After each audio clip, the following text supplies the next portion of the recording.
Happy Wednesday. Big cheers from me to you. I have an extra big cup today.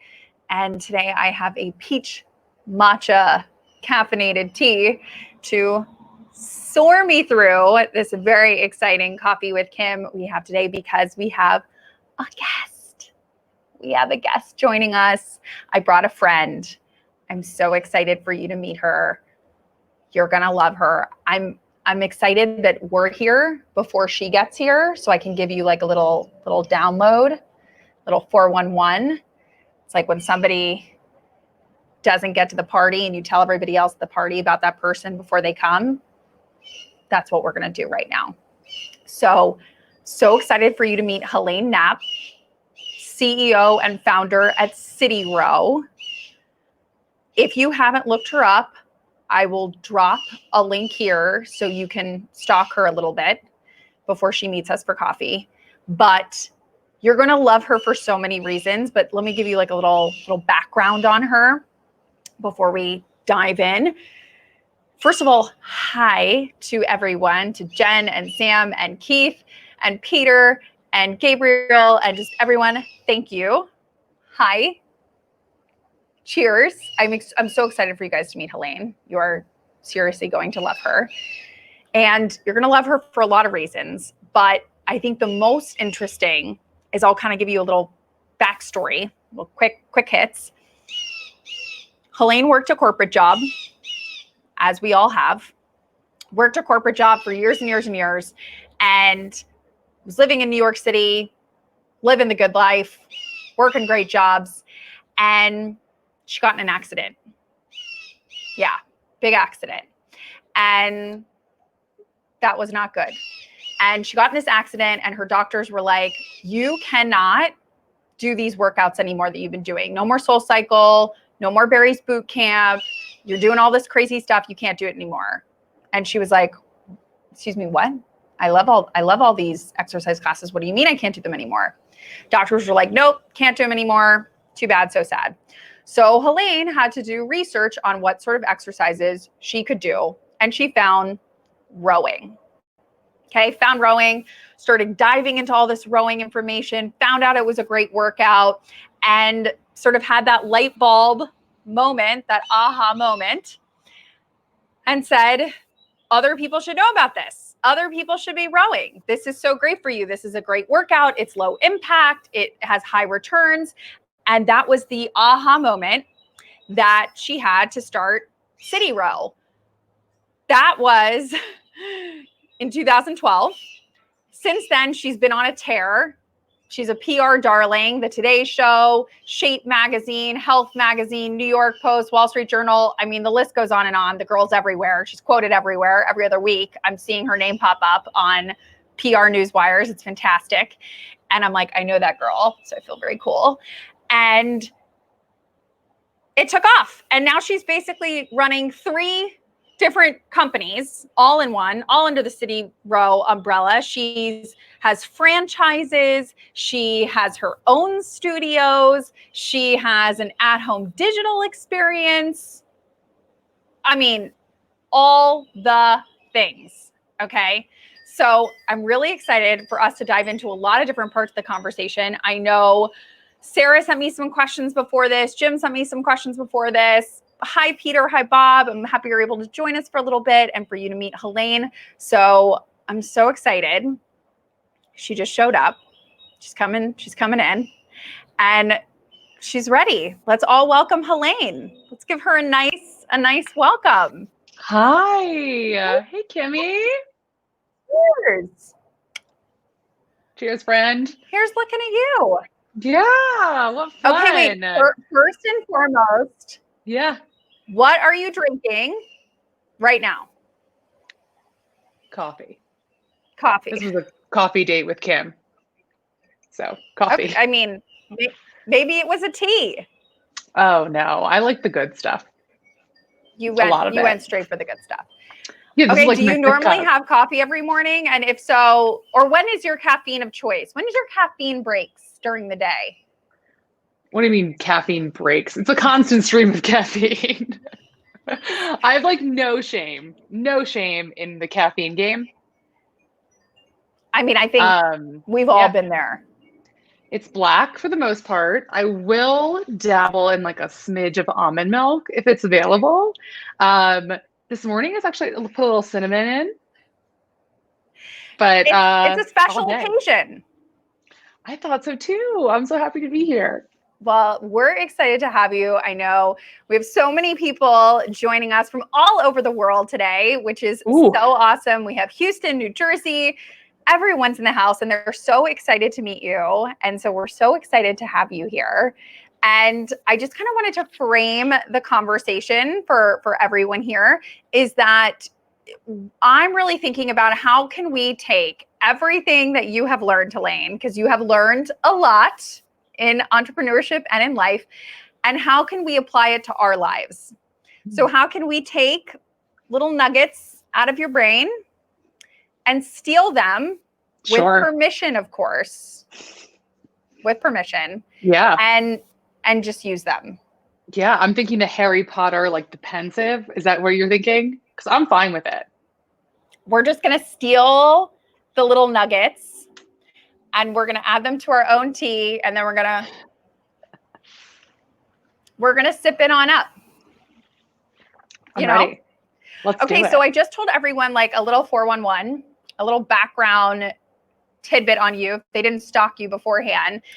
And I feel like we have to touch on this because I'm sure so many people ask you about it, but you had no experience in fitness. It wasn't like you were a fitness instructor, had this idea, and then executed on it. You were like minding your own business at your corporate job, working in media. You did not work in fitness. You did not work in health and wellness. Like this was not on your radar. And I think so many people right now, because of COVID-19, because of the pandemic, they might be thinking about a career change, or they might be thinking about going into something totally different than what they're in right now. So like, how did you do that? Or how did you think about that? Or what advice would you give somebody who's navigating that?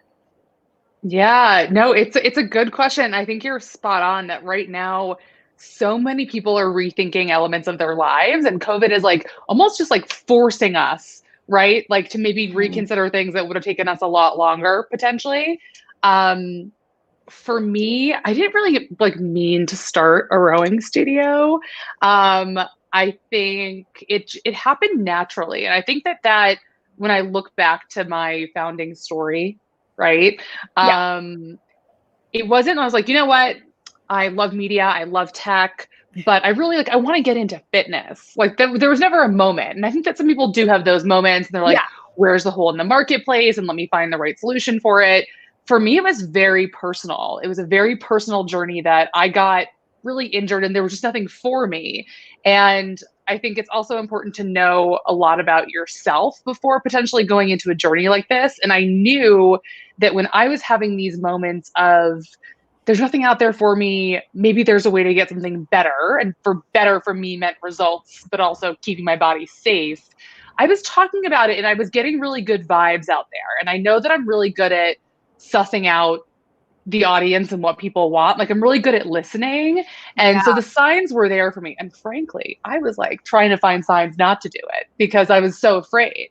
I was so afraid. Like I think most people would studio? be.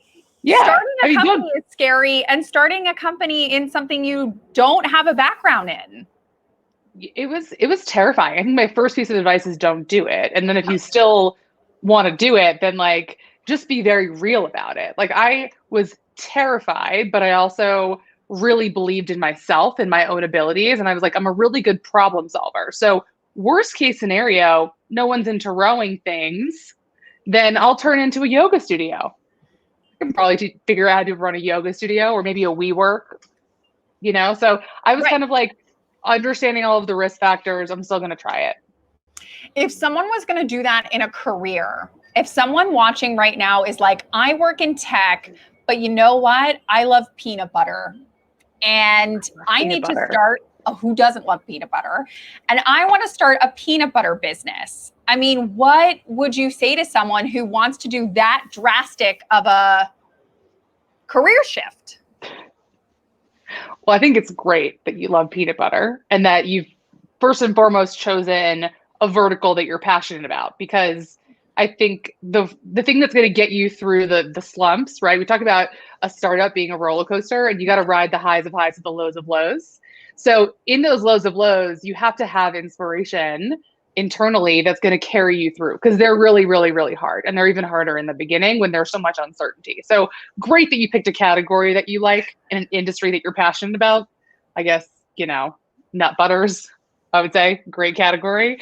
But be real about it. Like, go in and like try and play devil's advocate for yourself. Are there a lot of players in this space? What's my differentiating factor? That's a real question, right? People and in startups that are as far as their Series C and Series D are still getting questions of what makes you different from the competition. And you have to have a good answer for that. How are you going to enter a market if it's already really crowded? So just be smart and real about it. Ask for advice. I remember going to a founder friend of mine being like, okay, I have this idea. And he's like, okay, well, how do we assess demand? And I was like, I don't know. What is demand? How do we figure that out? You tell me. Right. And so ask for help, but also just be very real about it. This is not rainbows and butterflies. And I feel like a roller coaster is such a great analogy for what entrepreneurship is. And Sarah and Mark, who are joining us today, obviously new business owners. And I would just say during COVID-19, I think everyone's been on quite a roller coaster that, we're all trying to navigate.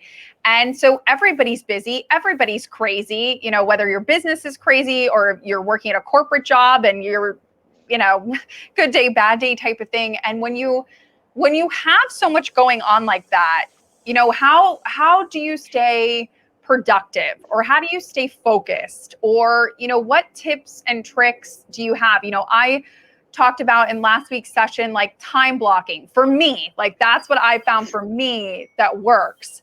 But, for you, not only when you first started your business, but even now, how do you stay productive and how do you stay focused? It's a good question. I think so many of us who have left maybe like really standard corporate jobs and then become entrepreneurs have gone through this journey of figuring out, how do I stay productive for myself? And also, like, we are self-motivating ourselves. No one is telling us what to do. We have to bring it every single day. We're the only ones getting ourselves out of bed, right? We're the ones that say yes or no to the 8 a.m. Meeting or the 7:30 breakfast, which, by the way, you're the only person I'll do breakfast with. But when we can see each other in person, who knows when that is, but I'm available. I think for me, I've learned over the years that for myself, and again, this is a very personal thing, for me, it's about managing my energy, not so much as my time. I could sit around and do emails and, work on my computer all day long, but being like up and out and engaging with people and actually on, I would include this as being on, is actually a little bit more depleting to energy than just sitting around. So for me, it's about being strategic with my calendar and making sure that I don't have 6 in-person meetings in one day, particularly if they're really important, how to space those out throughout the week so that I can manage my own energy, and knowing when during the day you're really good and when you're not so great. Till a couple of these kicked in, I'm not ready. Well, and I feel like what's so powerful in what you just said is that you have to know yourself. I think a lot of people don't take the time. If you ask somebody, when are you most productive? They would kind of go, maybe the morning. I mean, you must have really had to intentionally sit with like, okay, what, as Jen said, managing the energy, you had to really sit and say, when is Helaine most on? When is Helaine most productive? Like, did you have a process for sitting with that? Like, did you have to journal it out, or did you have to just notice in your own schedule when you were getting really burnt out? Yeah, I wish I could say that I meditated on it for 10 minutes and it was like, oh, 11 a.m. No, it wasn't. I think it was just years of being self-reflective, and also sometimes the meetings are just like, man, I am not showing up in the best way that I can right now. And sometimes you can't do anything about it, right? Like there's sometimes where I have, when you're sucking in a meeting. You do. And like, I think it's important to just be like, it's okay that I'm not 100% for 24 hours in a day. And sometimes you're going to have to power through. Like I have these all day sessions start at 7 a.m. Sometimes I'm presenting at 7:15. and it sucks, but how can I, prepare the day before and make sure that I'm taking care of myself and going to bed early so I can do the best version of me. But it's really just, I think, over time and being real and knowing that you're not perfect. Well, and I feel like for you, so much of your job as a leader, as sort of the visionary of the company, is you have to think not about tomorrow or next week. You're thinking about next year. You're thinking about, like, I always think about surfers, and you're looking at like the wave 5 waves away.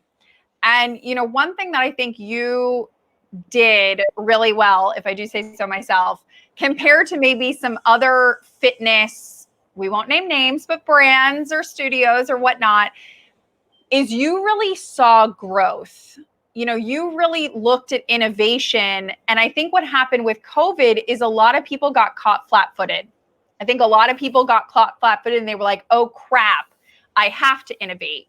Whereas you were innovating, for 2 years, whether it was the franchise business, whether it was Go, and maybe you can talk about Go for a second for people that don't know about Go, but how are you constantly thinking about that innovation, or do you set aside time to think about innovation?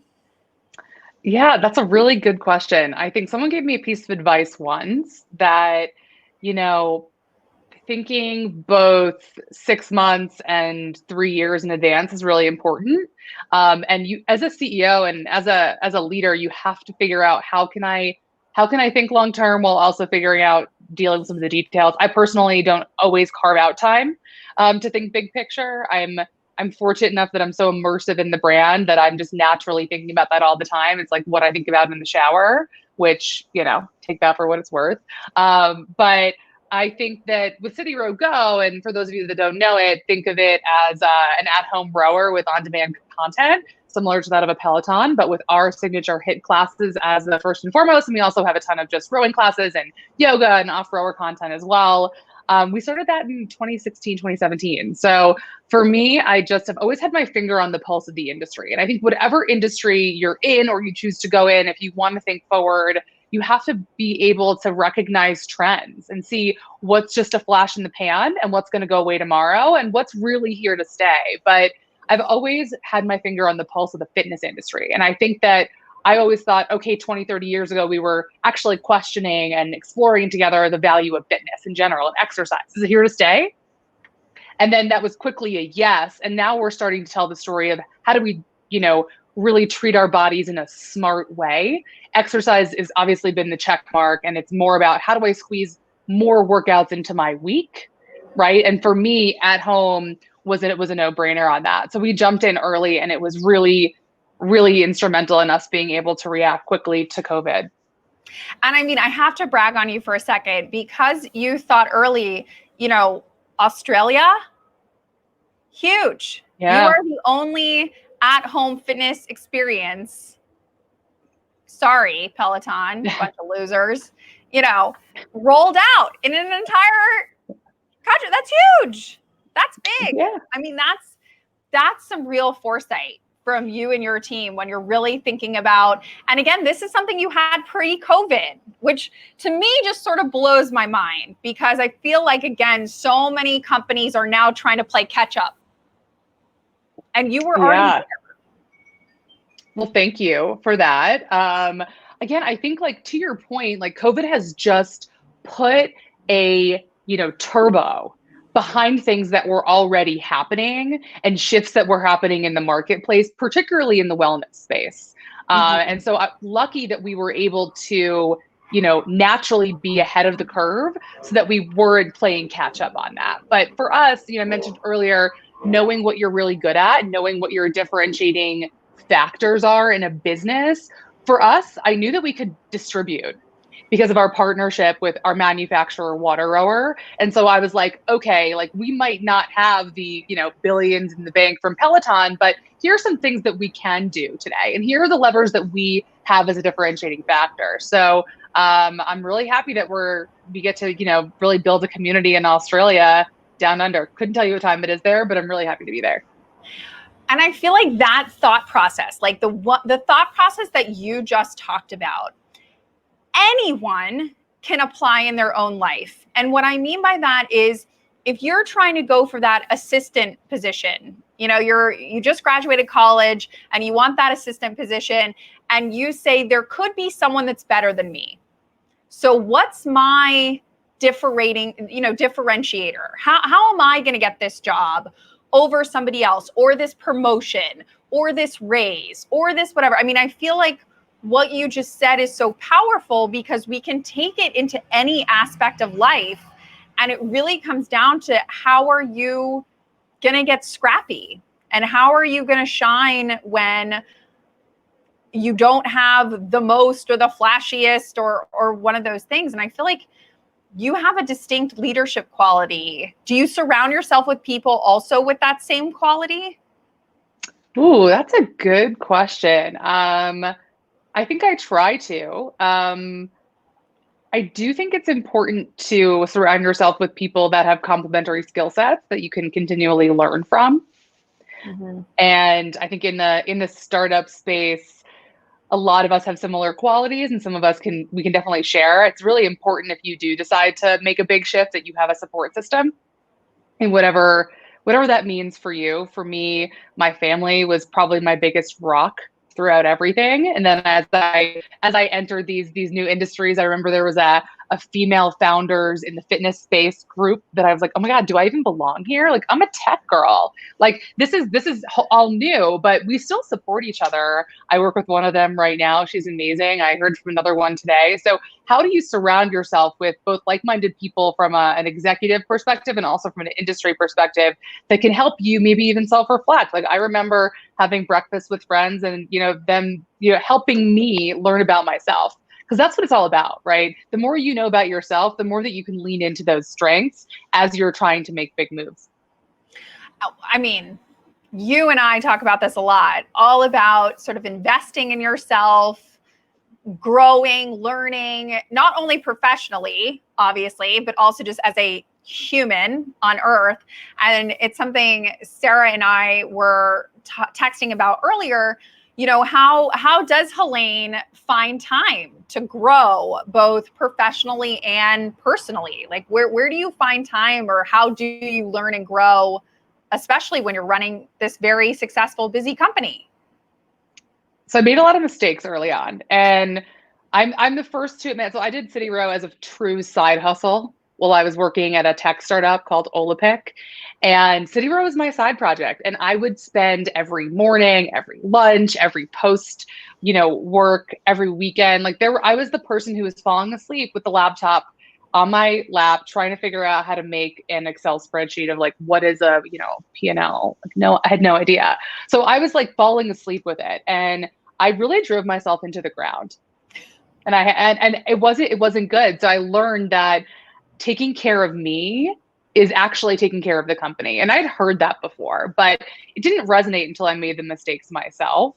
And I can't stress that enough. And for me, that's putting time on my calendar to work out.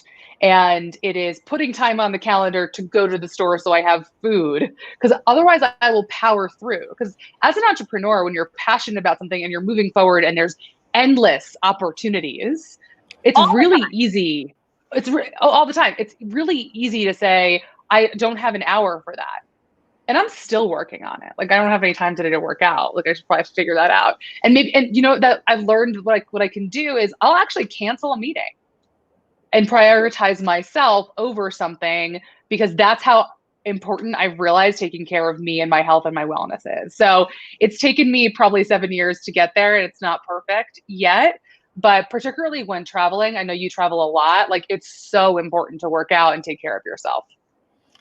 And I have to say, I've never thought about it, like canceling a meeting or canceling something that's on my schedule to make time for yourself. I actually don't think I've ever done that, but like, maybe I need to be. Take the challenge, Kim. Maybe I give you 1 week. Yeah. And do you do that sort of stuff on the fly? Like, if you look at your day in the morning and you think, my day is great, do you get halfway through that day and go, actually, I totally underestimated today. It's turning into a circus. I'm not going to have time to whether eat a lunch or work out or do that thing I wanted to do. So I'm going to cancel my 4:00. Like, do you do that sort of thinking about yourself on the fly? Ooh, that's a good question. I've never thought about that. I think it's a combination of like, I always get in the habit of the night before looking at my calendar for the next day, Yeah. because it's really not until, 5, 6 o'clock the day before that you know what your calendar is going to look like. Like, for instance, my next Monday right now doesn't look terrible. I guarantee you on Sunday night, it's a mess.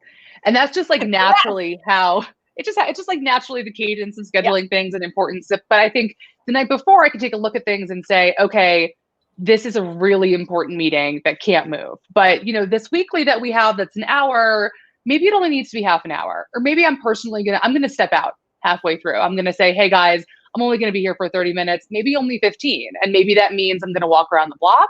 Maybe that means I take that call as a walking meeting, but it's not healthy to have 8, 9 hours of back-to-back calls. And so how can I play things a little bit? And it's like a game of, chess or checkers or whatnot, and making the right decisions. Can't cancel every meeting, but there are some things that I can say, Yeah. this is, I can do 15 minutes, not 60.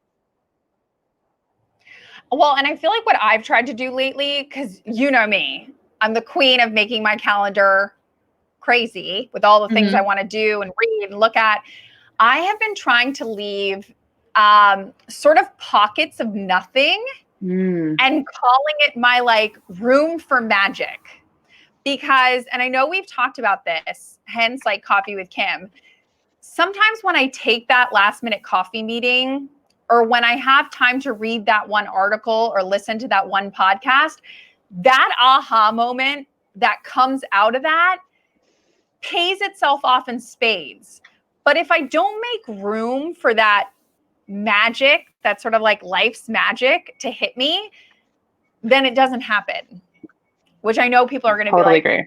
what is in her tea with this life magic talk? But Oh like, yeah. I don't know what else you call it.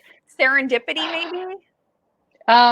It's definitely not just tea, but I think that I totally hear what you're saying. And for me, that manifests itself sometimes in also taking the call I didn't want to take, right? I get a lot of phone calls like, hey, Helaine, this person is launching X in the wellness space. Will you talk to them about it? And, it's really, you can't say yes to everything. And that's a huge thing you have to learn as being an entrepreneur, and the art of saying no, so to speak, is really important as part of all of this prioritization and self-care.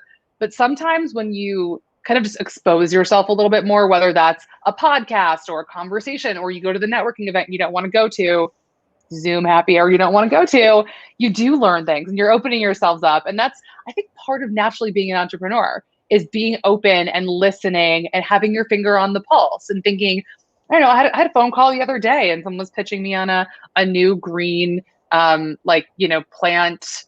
smoothie. And I was like, okay, this is cool. Listen, turns out he's got some amazing contacts that are going to really help me with some initiatives that we're launching for CityRow Go. And it was like one of the best meetings I could have had all week. And so it's really being open and vulnerable in all these conversations to ask for help, share what you're doing, and listen. Well, and I feel like it's not only good for, obviously, like you run a business, I run a business, a lot of other people in our coffee, like Jen and Sarah and Mark run businesses, but, even for people that work at corporate jobs, I think, and I'm going to get on my soapbox because I just say it to anyone who will listen, innovation post-COVID is going to be so necessary. We are entering a new normal. Sorry, close the chapter on the old book. The example I always give people is there's a pre-9/11 way of aviation and there's a post-9/11 way of aviation.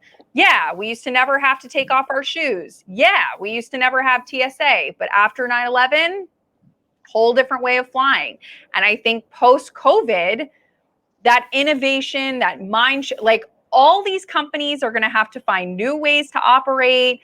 The way we navigate our lives is going to be totally new. And so I think people at corporate jobs are going to have to help their companies or their departments or whoever navigate. They're going to have to innovate. They're going to have to come up with this new normal. And so specifically that's happening a lot in the fitness space. I'm sure you saw yesterday, and for anybody that didn't, I'll drop a link, but Mirror, which is a really interesting fitness innovation. If you don't know what it is, it's basically a giant mirror on the dang wall.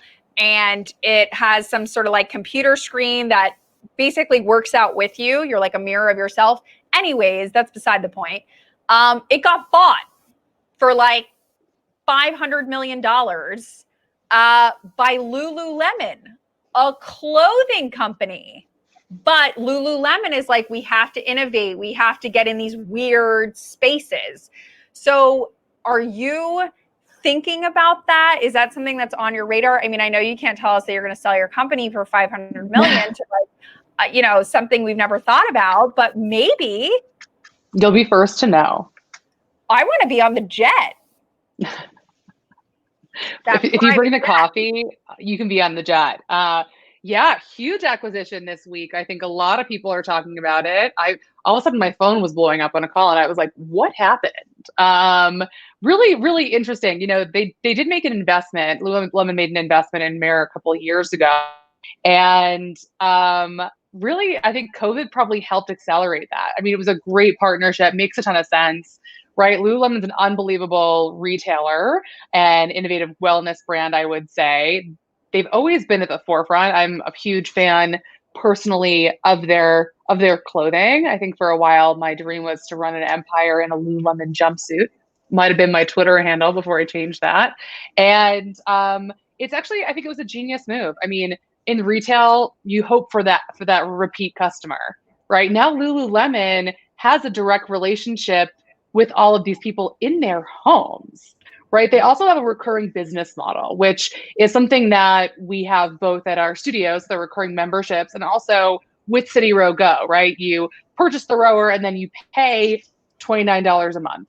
That recurring relationship is really important. It helps you, again, having your finger on the pulse, not just of the industry, but your business is really important. So I think it was a smart move by Lululemon. I can't wait to see if we're going to see more acquisitions across the industry. I think that we will. The beauty of connected hardware and software plus retail, which shameless plug, that's what CityRow is, right? We have retail studios and our franchise studios across the country. We have a hardware product and we have software. It really is the secret sauce to this in the long term. And so it's always been CityRow's strategy. And I do think we're going to see more acquisitions over the next 12 months. Well, and I think, Jeff makes a great point that acquisitions are usually a cheap way for people to get ideas. And they're kind of like, I could dream this up in-house. Obviously you've already done it in-house, but a lot of people haven't.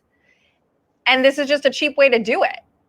So, I mean, it'll be interesting because I'm curious to see, and obviously the Lululemon and Mirror example is in the fitness and wellness space, but I think we're going to see it across a lot of different spaces.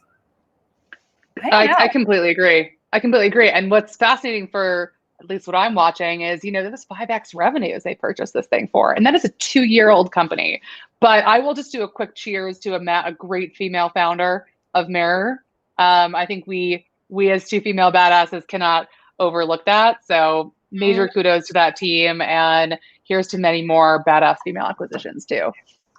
Well, and I think, it is such an authentic, Mark makes a great point about really authentic. I think people can sniff out, like Facebook, for instance, has a terrible rep with this, that anybody that they see as competition, they just buy. They're like, oh, Instagram is competition. We're just going to buy them. Oh, WhatsApp is competition for messaging. We're just going to buy them. I mean, like their whole MO is that it reminds me of like a fly that Facebook is like trying to swat away. And after a while, they're like, we'll just buy you. We'll just like buy you to get you to like stop flying around us. And so I'm really curious to see if some of those big guys just start buying people because they're like annoyed. Yeah. Or to your point, like COVID is forcing innovation. And if you don't have that innovation capability or the team for that, you have to just spend for it. But I do think that, a lot of people subscribe to that strategy, especially all these big players that you're talking about. And it works, right? You're like, we might be a corporate team and we're focused on growing our corporate infrastructure in these ways. And luckily we have a lot of cash. So we'll just save some cash and we'll put that towards innovation versus trying to reinvent the wheel in-house. So it's a strategy and it works for a lot of companies, and it can be a really big win-win. Oh, I know. I mean, and like, speaking of monopolies, I feel like I've monopolized all the questions. So I just want to say, if like Keith or Nick or Mark or Sarah, if you guys have any questions for Helaine, drop them in here so that I'm not like getting all my questions answered and all my chit chat with Helaine. And then you feel like, Kim, you talked the whole dang time and you didn't leave room for what I wanted to talk to Helaine about. Ooh, we have a question. All right. Helaine, did you work with a coach when you started the business? Good question. No. Definitely didn't work with a coach. I do now. I think it's important to, again, surround yourself with a team of different people that can help you in whatever way you need. So I have an amazing coach right now that helps me work through challenges. I also have great mentors, different people that have complementary skill sets to me. For instance, I have a great mentor that I just met in a supply chain management space, really sexy industry if you're looking to get into it, but I knew nothing about it. And so I needed someone. It's almost like I'm quarterback of this company, right? That's what a CEO is. And I think that the best thing that I can do is surround myself with people that are smarter than me in certain areas. And then I can put certain people for a play. And for me, yes, I have a coach, but I also have great team members that are smarter than me in certain areas. So you're basically Tom Brady. Sure. Yeah, he went to Michigan. Football analogies are hard for me. Like, I don't watch sports. I know, it's really hard. Okay, where do we go next, Kimmy? Mark, great question. Okay, so how do you pivot from a one person sort of building a business? I get asked this question a lot too, but I'm curious to hear your answer, Helaine. How do you go from like a one person lady with a dream to like a company with a shared set of values and talent, and how do you grow? It's really hard. And again, to that notion of like, it's not rainbows and butterflies, don't expect it to be, and know that it's going to be really challenging. I'll follow that up and say that your team is the most important thing, and they will dictate the culture and the vibe along with you. So listen, it's one of those things where you have to overcome these barriers in order to grow, but there's risk in it. There's risk in growing a company. Every new person that you bring into the fold is going to help you grow, and they're probably going to challenge you. And if they challenge you, even better. I really like to think that the people that we've brought on board have helped grow the company in ways that I could have never done on my own. So hire people that are smarter than you and that can add and challenge the business in ways that you couldn't do on your own. And then you're probably onto the right thing. But over time, you'll have to create those values together. I like it. Keith, this is a good one too. When do you leap out of the corporate world? Well, first of all, I always say jump in, but the water's really cold, right? Well, Another way of saying that quote. I steal that quote from you all the time. I credit you, but that's a great quote. I think I stole it from someone too, right? Great artists steal. So you should all steal that and use it. It's true. It's a really good question. My personal story is that I waited too long to quit my corporate job. I would say, again, a theme here is being real with yourself and being very self-aware of what you're capable of. If you have a standard 9 to 5 or a job where you can put in, I'm going to just be real for a second. If you can put in 75%, even 60, even 50, and do a good job and still stay with it, like keep that job for as long as humanly possible. We are capable of a lot more than one 40-hour week. And if you're going to jump into entrepreneurship, be prepared for a 100-hour work week. And I think the best thing that you can do is to do this as a side hustle for as long as humanly possible. I knew I had to quit my other job when my back broke, but hopefully you guys won't make it that long. And I didn't quit my job until the day we opened CityRow. I should have quit a lot earlier, but I was afraid. Huge point. Did not quit your job. I want to make sure everybody hears this. For those of you in the back, come back to me. Come back. Did not quit your job until the day CityRow opened. So when money was in the door, like once we were like swiping credit cards, it was still a really big risk, but it was a little bit less risky than the 3 months prior or the 6 months prior. I was reflecting on my personal life, right? You have to know what your obligations are. If you have a family, if you're supporting other people, like you have to be real about things. And for me, I didn't know when I was going to make money off of this. I was going in very blind. I was jumping into very cold water. I was being real. I was waiting for a bonus. And that was a factor in this. So I waited until the bonus and then I quit. And you know what? You got to be a little bit selfish in this game. So be prepared to make some tough decisions. Could not agree more. Like, amen from the back of the pews. Preach. You know what I mean? Like, yes to all of that. I love this question from Sarah. Best tools for new business owners, or like apps you can recommend, or maybe things when you first started that were super helpful? Ooh, good question. I think it's just really important to have a strong way to prioritize. And I will leave that really broadly because that's different for a lot of people. For me, I am an email queen. I love my inbox. I love email management. I love tools that will help me manage my email. I love send later functions. I love send next week, bump this back if it doesn't show up for me. For me, it was really important to have a good email system and tool. I think the email platform Superhuman is really interesting. I am personally a Gmail fan with like 15 different plugins. Streak and Grammarly are my two favorite. What's your favorite plugin right now on Gmail? Or one of your favorites? It doesn't have to be your favorite. Streak is really good. It just helps you manage. Oh wait, what? I don't know about Streak. What's Streak? It's a plugin for your Gmail, and it helps you like send later, bump things back, and just really help you manage important emails. I'm also a big fan of helping the team create boundaries, particularly during COVID. We haven't touched on this, but for a while, at least for me, there was no difference between working and living because I was in one studio apartment in New York and it was all work all the time. And so in an effort to create boundaries, when I'm doing emails at 9, 10 o'clock at night and just cleaning out the inbox, I don't want my team to get them right now. I want them to get them at 8 o'clock tomorrow morning. And so to help them create balance, Streak helps me send tomorrow morning, send on Monday morning if I'm doing things over the weekend. So I like it for that perspective. And then Grammarly is good because I am not great at grammar. You can just ask my co-founder that.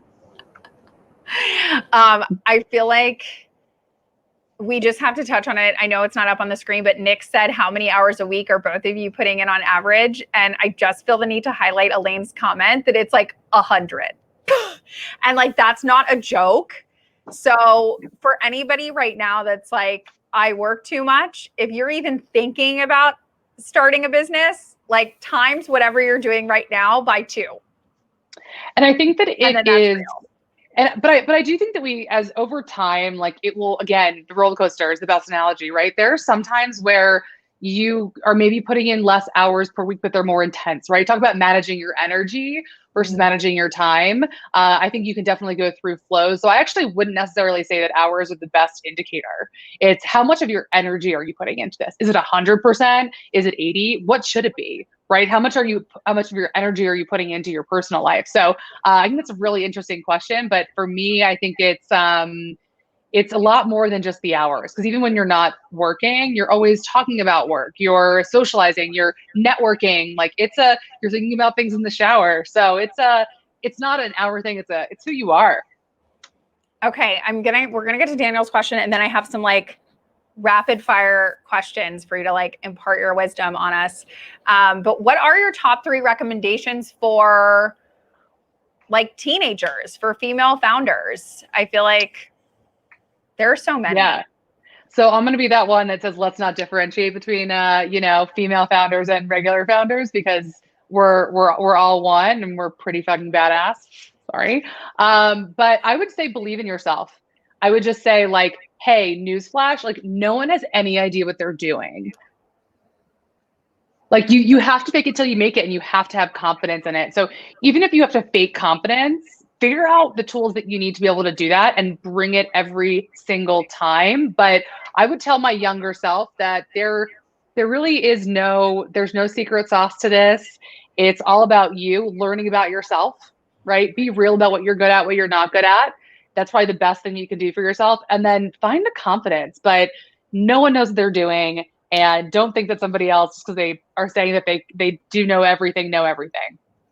No. And by the way, anybody who says they know what they're doing, they're lying. Totally. They're lying to you. They're faking it. They're selling you on something. 100%. Okay. I thought of doing this like hopped up on caffeine. I have a coffee theme, clearly. But I thought, okay, you know how people get like caffeinated and crazy? We'll do like a speed caffeine round. Okay, I'm ready. Okay. Saddle up. Okay. What is the best gift that you have given yourself or that you have done for yourself in the last year? So that could be like, I gave myself the gift of something physical. No, I got it. I bought myself a new iPhone. Or it could be like the gift of like, I went on a spa retreat and took like a week for myself. I went to Aruba for 4 days on a solo vacation. It was the first time ever. And that was probably the biggest gift I've ever given to myself. And it was very, very, very necessary. So Aruba, February. Solo travel. That's something that will happen all the time moving forward. Solo travel. Yeah, I might invite you, but also probably going to go by myself. No, by yourself. Okay. What is the best app or program? I know we just got done talking about the Gmail plugins, but what's the best app or plugin or program that you've started using in the last 6 months that you're like, love it? This is such a cliche answer. I'm going to give two, one personal, one work.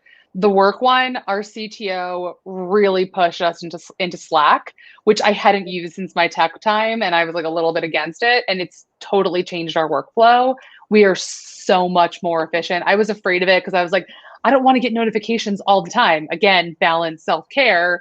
But it's really changed the way that we do business and we're way more efficient and so glad that we put it in place pre-COVID. So Slack on the business front, again, not helpful when you're one person, but helpful when you're building a team and from a communication perspective.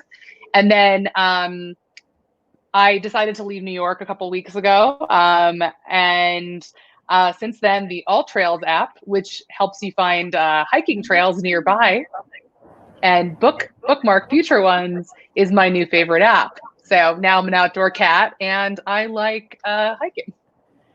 All Trails. I actually have heard of that one, but that's a good one in terms of like the self-care space. Okay, what is one thing that everyone here, Keith, Mark, Gabrielle, everyone, what is one thing that we should all try this week? So it could be food, it could be a book, it could be a TV show, it could be a breathing exercise, whatever. What is one thing that we should start doing this week? That is like a lot of pressure in a question. I think you should probably download the CityRow app. I think you should try one of our live classes. I'm happy to get a code to everyone. It's on my phone. You should. Yeah, I would say, maybe just take some time on some self-reflection. We never really have time for it. Maybe you're in the shower. Maybe think about like, what are things that I'm really good at? And what are things that I'm not so good at? And how do I kind of refocus myself, right? I always say, put your best person on the opportunity. Mm-hmm. So making sure that if you're your best person, that you're focused only on the opportunity. So I would say, think about what that means for you and if that can make an impact in how you run your day to day. I love sitting on that thought, putting the best person on the opportunity in front of us. So for anyone that works with a team or clients or other humans, that is Yeah. That's I always think about that, like in practice, like as we're kind of extracting that a little bit in practice, I always think about as it relates to, my co-founder, Ashley. Like, I don't want her ever working on stuff that is not driving the business forward. If she's stuck in a hamster wheel on something, or dealing with a problem that's not going to drive the business forward, it's the wrong use of her time. And I think about that for everyone on the team. Mm-hmm. No, I love that. Okay, well, you've been obviously an absolute freaking gem, and I am so happy that we always get coffee like with each other, but that you allowed all of our new friends to kind of pull up chairs from all over the world and join us, because I know when you and I grab coffee in New York or in Florida or LA or wherever we are, we always end up texting each other like a couple days later being like, oh, I just, like I downloaded that app you told me about, or like I read that book. And I did read a book that Helaine recommended. It's called The Great Alone. If anyone's looking for a book, great book. But I love our talks because I get all these little like tips and tricks and hacks, and they're so great. And so I'm really excited. And also, spoiler alert, we have a great guest next week as well. I don't know if do you know Charlie O'Donnell from Brooklyn Bridge Ventures? I don't, but I'll have to tune in. So Charlie runs the very first VC fund-founded organization in Brooklyn. I love it because it's the most accessible, like early stage partner for startups, specifically in New York City. They manage like 300 million. And what's so great is you can start conversations with them pre-product and like pre-business plan and like pre-deck, without warm intros or any of these other sort of systematic barriers of entry. Helaine, you've raised a lot of money, and we could go on a whole nother coffee session about systematic barriers for a woman. Yeah, that's a vodka. Money. That's a vodka. I mean, discussion. We need a whole nother cup of this. Mm-hmm. But I love Charlie because he sees that these systematic barriers exist and he's removed them, which is huge. And especially as we talk about now, what kind of post-COVID world do we want to move into? I'm such a fan of his and everything that he's building at Brooklyn Bridge Ventures. So he's going to be coming next week, and I'm really excited about that. I'll drop his link in the comments if you want to pre-stock him, because I know some of you guys pre-stocked Helaine, and I'm all about the pre-stock. We stock people all the time, Helaine. Don't even joke. Fine. That's fine. Bring people. Bring it. Come on. Who doesn't do a Google before they go meet people for coffee? Everyone does a Google. Okay, so if people want to keep learning from you, like hearing your nuggets of wisdom or learning about CityRow, like where can they find you? Where can they go? Where should they go? So yeah, absolutely. I'm on LinkedIn, probably almost as active as Kim here. So feel free to connect with me there. I definitely post CityRow updates and all of our fun PR nuggets. And then I am at Helaine Knapp on Instagram, and then at CityRow on Instagram gives you updates on every new studio opening across the country, as well as CityRow Go. So lots of places to find out what we're doing. And then of course, cityrow.com. I love it. And thank you to everyone who joined us live. And I know some people messaged me that they couldn't come live, but they were excited because they're like in Australia and stuff, and they're excited to watch it later. So just know that you can still chat and ask Helaine lots of questions, even if you weren't on here live. But big thank you to everyone for coming. Big thank you to Helaine. I'm sending you a big cheers. You too, friend. For your wisdom, for your advice, for all your helpful tools. Thank you, thank you, thank you. And I hope everybody has a great week. Thanks, guys. See ya.